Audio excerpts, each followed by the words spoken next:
You for sure know one, or if not all of the following scenarios. What if the week do you have a blackout at home? Friday afternoon. What if the week do you have one of your water pipes that blast? Friday afternoon. What if the day does your car break down? Friday afternoon. Or what if the week does one of your children decide to drop a glass bottle of oil on the floor and it spreads around all over the kitchen? Friday afternoon. Why is that? Why does all those kind of mishaps and little accidents happen only Fridays? I would like to get over here to one of my favorite topics, that which is called the Erev Shabbos Satan. Shimshon gets over here about a point. He says that Friday is the time when the Satan is very, very active. He tries to do everything possible at home to just create fights and discussions and stress and anything possible just to ruin Friday and to ruin Shabbos. Why is that? Why is the Satan so important? Why is it so important for him to do everything possible on Friday? Says Rav Shimshon, on Shabbos, a Satan is on a leave. Shabbos, Satan is on vacation. He has no entry in our house. When Shabbos, HaKadosh Baruch Hu comes in, Satan is out.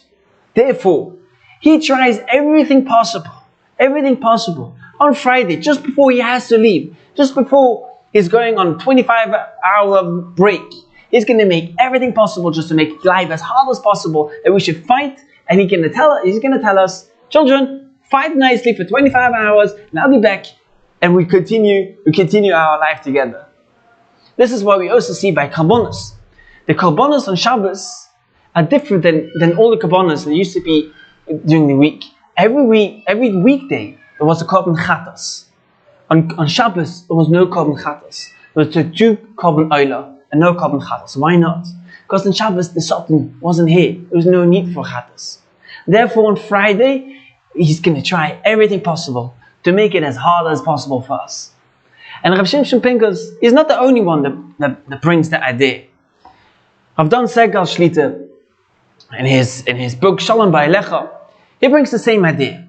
And he brings the Gemara in Gittin, Daf Nun Beis on the base. But the Gemara tells a story about a couple that every Friday, they have a bitter fight. They have massive Shalom Bayis issues. They were fighting. And Rabbi Meir, the Tan Rabbi Meir knew about it, heard about it. And he came to this couple's house and he hung around at this house every Friday. He was there for 3 weeks and he made sure that this couple shouldn't fight. And after the 3rd week, just before Shabbos, the Satan left it, ran right out to the door, left the room, left the house, and said the following sentence: The Satan was complaining, "Oy, Rabbi Meir, they threw me out of my house." So you see, the Satan, he calls the house where there's discussion and where there's fight and there's agreements, he calls it my own house. So therefore, it was for Rabbi Meir so important to make sure that this couple should stop fighting on Friday, should be b'shalom ba'achva throughout Friday afternoon, throughout Erev Shabbos, so they should come into Shabbos peacefully. Because on Shabbos itself, when you come in Shabbos peacefully, you will have entire Shabbos peacefully and b'shalom. And even in Ben Ish Chai, Pashtus Vayera, he also brings that. He brings it more spiritual. He brings different names, different shading, and he says that on Friday, there's a tremendous mass of Satan involved in everything we do in our house. And everything you do, everything that goes wrong, is a Satan playing over here. He says the following words, wonderful words. Ach be'emes, mi sheish lo moyach bekot koidoi. Someone that has some brain cells between his ears. Ben yoven im yetze eze michshol matachas yodam. If something happens at home, something happens in the household, eneinu nasa mi'itom. It doesn't happen. It doesn't happen through them. When a child breaks something, it's not the child that does it. When the woman burns something in the kitchen, it's not the woman. It's not the wife that did anything. Or when the husband brought something wrong home from the shop, it's not his fault that he did something wrong. No. Elahu Ma'aseh Satan. It's the Ma'aseh Satan playing over here. He just to make a fight. Just keep fighting. And if the Satan is standing over the woman, over the lady, she's in the kitchen and something happens, it's not her, it's the Satan. What does she has power? A Satan over her. She's overwhelmed. She doesn't have control anymore. It's the Satan that steers her, just makes everything possible, everything wrong. If you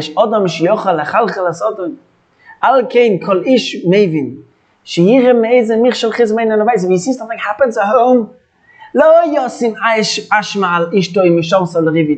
you shouldn't blame your wife, your children, your husband, or not even your mother-in-law for anything that happens at home. You should blame nobody else. You just blame the Satan. You just blame the Erev Shabbos Satan. Something happens, you just say, oh, the Erev Shabbos Satan. Something breaks, something happens, something goes wrong.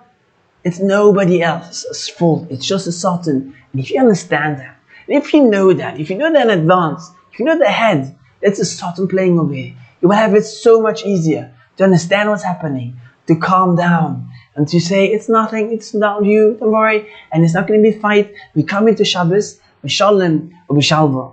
And that way, which is going to improve our Friday, that can make our Friday so much more peaceful. If you know that it's just a Shabbos Satan, or the Erev Shabbos Satan, the Erev Shabbos monster, or whatever you want to call it, you know it's going to be much more b'shalom. And I saw once in Victor Miller that also brought that point. And he pointed in a beautiful addition. He said you can daven. You can daven against that Satan. What's the right time to daven against a Satan? Look at Yom Kippur. At Yom Kippur, where we also in Yom Kippur we also have a certain level of malachim, and we don't have the Yetzer Hara. We daven that we should stay in that level. We should stay in that stage of Satan-free life. And therefore, says Victor Miller, Shabbos is the best time to daven that the Satan shouldn't come back anymore. And he says, well, you know, when is the right time to daven for it? On Birkas Hamazon, by benching. The part we say, especially on Shabbos, benching, he says, we should have in our mind, we should have concentration when we say, that we shouldn't have the tzara, we shouldn't have the suffer, we shouldn't have pain. The day of our rest in Shabbos. What is a tzara? What does a pain on Shabbos mean? It's a fight. Shabbos, shalom, the whole Shabbos idea is of peace, of shalom. And the thing that bothers Shabbos is shalom, is being in a fight. So therefore, if we daven on Shabbos, then we should have a Yom Menucha. Throughout Friday, throughout the way that Shabbos should leave us alone. Every single Friday. That's going to improve our Shabbos. It's going to improve our Friday, Erev Shabbos, Shabbos, and the entire week. Looking forward to hear any good feedback about this point. Good Shabbos.